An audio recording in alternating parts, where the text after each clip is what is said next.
সার প্রক্রিয়া নিয়ে অনেকের মনেই কিন্তু অনেক প্রশ্ন, তাই না? এটা কি নাগরিকত্ব যাচাই করার জন্য নাকি ভোটার লিস্টের একটা সাধারণ কাজ? আচ্ছা, চলুন আজ এই সব দ্বিধা দূর করে পুরো ব্যাপারটা একদম সহজ করে বুঝে নেওয়া যাক, ধাপে ধাপে। আমরা প্রথমে সবচেয়ে বড় যে ভুল ধারণাটা আছে সেটা নিয়ে কথা বলবো। তারপর দেখব ২০০২ সালের একটা লিস্ট কিভাবে ঠিক করে দেবে যে এরপর কি করতে হবে।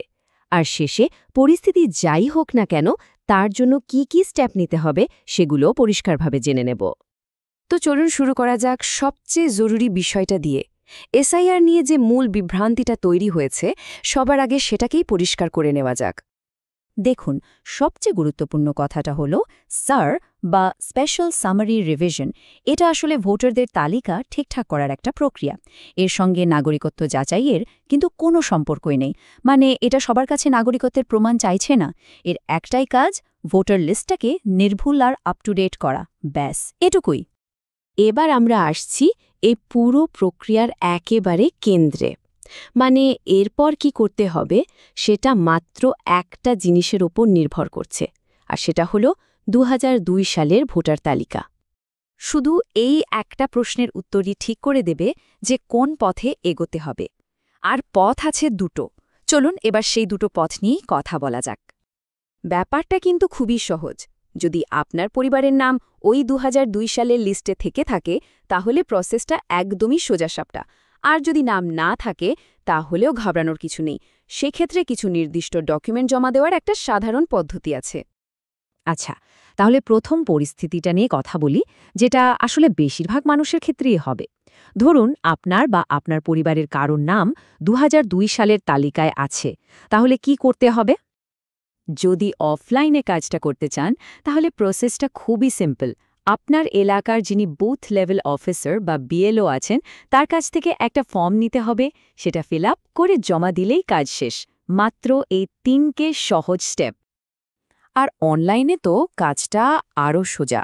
শুধু সরকারি অ্যাপ বা ওয়েবসাইটে গিয়ে ২০০২ সালের লিস্টে আপনার পরিবারের সদস্যের নামটা খুঁজে বের করতে হবে। তারপর সেই নামের সাথে আপনার এখনকার ভোটার প্রোফাইলটা জুড়ে দিতে হবে, যেটাকে ম্যাপিং বলা হচ্ছে। আর এই পদ্ধতির সবচেয়ে বড় সুবিধার কথাটা কি জানেন? আপনি অনলাইন বা অফলাইন যেভাবেই করুন না কেন, আপনাকে কোনো রকমের এক্সট্রা ডকুমেন্টস বা কাগজপত্র কিন্তু জমা দিতে হচ্ছে না। বেশ, এবার তাহলে দ্বিতীয় পরিস্থিতিতে আসা যাক। যদি এমন হয় যে আপনার পরিবারের নাম ২০০২ সালের লিস্টে খুঁজে পাওয়া গেল না, তাহলে প্রসেসটা ঠিক কেমন হবে? এখানে একটা প্রশ্ন আসতেই পারে যে এক্ষেত্রে ডকুমেন্টস লাগবে কেন? উত্তরটা কিন্তু খুব সহজ এবং এটা ভোটার হওয়ার একদম বেসিক শর্তগুলোর মধ্যেই রয়েছে।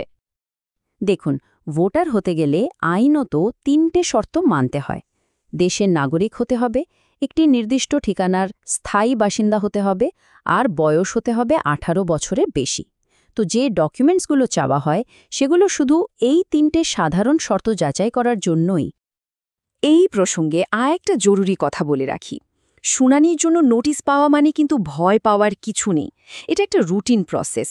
আপনাকে আসলে একটা সুযোগ দেওয়া হচ্ছে যাতে আপনি দরকারি কাগজপত্র দেখিয়ে নিজের কেসটা প্রমাণ করতে পারেন।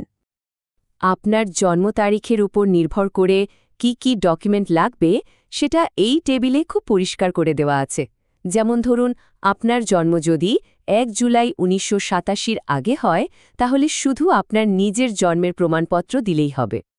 তাহলে এতক্ষণ যে দুটো আলাদা পথের কথা আমরা আলোচনা করলাম সেগুলোকে এবার এক জায়গায় নিয়ে আসা যাক।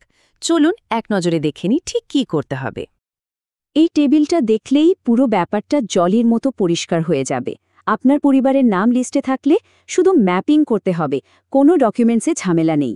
আর যদি নাম না থাকে তাহলে জন্ম তারিখ অনুযায়ী যে ডকুমেন্টগুলো দরকার সেগুলো নিয়ে শুনানিতে যেতে হবে, একেবারে সোজাসাপটা। এবার আসি সবথেকে জরুরি প্রশ্নে। এই যে এতক্ষণ ধরে ২০০২ সালের লিস্টের কথা বলছি, সেটা পাওয়া যাবে কোথায়? এই লিস্টটা আপনারা দুটো জায়গায় পেতে পারেন। এক, চিফ ইলেকটোরাল অফিসার বা সিইও পশ্চিমবঙ্গের যে অফিশিয়াল ওয়েবসাইট আছে সেখানে। আর ২, আপনারা চাইলে সরাসরি আপনাদের এলাকার বুথ লেভেল অফিসার বা বিএলওর সাথে যোগাযোগ করেও এর একটা কপি নিয়ে নিতে পারেন। আসলে যে কোনো জিনিস আগে থেকে জানা থাকলে আর তৈরি থাকলে কোনো জটিল প্রক্রিয়াও কিন্তু কঠিন মনে হয় না। আশা করি এই আলোচনার পর এসআইআর প্রক্রিয়া নিয়ে যাবতীয় ধোঁয়াশা কেটে গেছে এবং এখন সবাই আত্মবিশ্বাসের সঙ্গে সঠিক পদক্ষেপটা নিতে পারবেন।